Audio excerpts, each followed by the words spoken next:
On Africa today, Victoria. Yeah, it seems like I'm not the only one. The continent is very much in the crosshairs. Investors have got their sights trained on Africa, from Malawi to Mauritius, from Uganda to Ghana.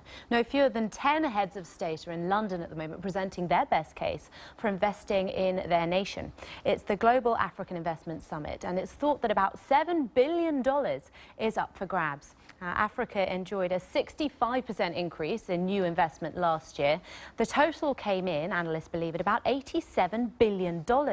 Now, a lot has been made of Chinese investment in the continent, but as you can see here, China actually only makes up number 4 in the top slots, and it is France that tops the list of investors in Africa. And despite the recent instability in the country, Egypt is actually still the number 1 destination for that money, with Angola and Nigeria, as you can see, not too far behind.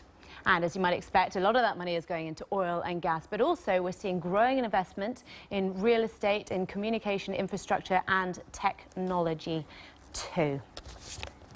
Now, Ivor Ichikowitz is the chairman and founder of Paramount Group. It's the largest privately owned defence and aerospace business in Africa. Thank you very much and welcome to the programme. Ivor, 50% of the African population is under the age of 25. I mean, what kind of opportunities does that afford, really, for investors? This creates incredible opportunities because all of these Africans want the same things as other young people want. They want luxury goods, they want communication, they want good infrastructure, they watch movies, they listen to music. And Africa today is becoming the last frontier because we've got this massive population that need things that are not easily accessible. And so we've got this big population boom, we've got great opportunities for investors, but I wonder, how does Africa manage to hold on to its own wealth? Because quite often the history of investing in Africa has been that the money comes and that the resources are shipped out, and there isn't the job creation in Africa that there could be. This is the continent's biggest challenge. For so long we've been about resource extraction. Now it's got to be about industrialization. It's got to be about creating jobs and creating value in country. One of the big challenges of this huge population growth that we speak about is these young Africans need to work and stay in Africa. And we need to convince them through investment that there are opportunities for them and that they can make lives and futures for themselves on the African continent. And it can be done by Africans partnering with foreign investors to bring in capital and do the things that governments have been expected to do for them in the past. Governments can't take Africa to the next level on their own.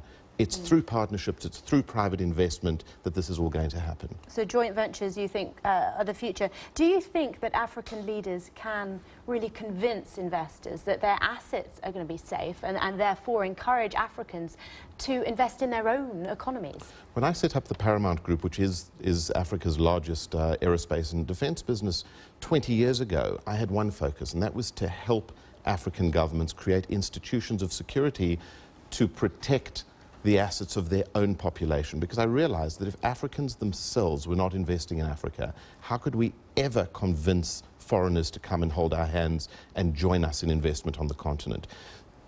The Africa today is a very different Africa of 20 years ago, and I think that governments are starting to understand the importance of this. And more importantly, the international community is now starting to support African governments to secure their own assets and to invest in defence and invest in security. And we're seeing a lot more of that. The Africa of today is a very different Africa to what it was even 5 years ago. Ivor, fascinating. Thank you very much for coming in and joining us on the programme. Thank you. Now, let's turn our attention to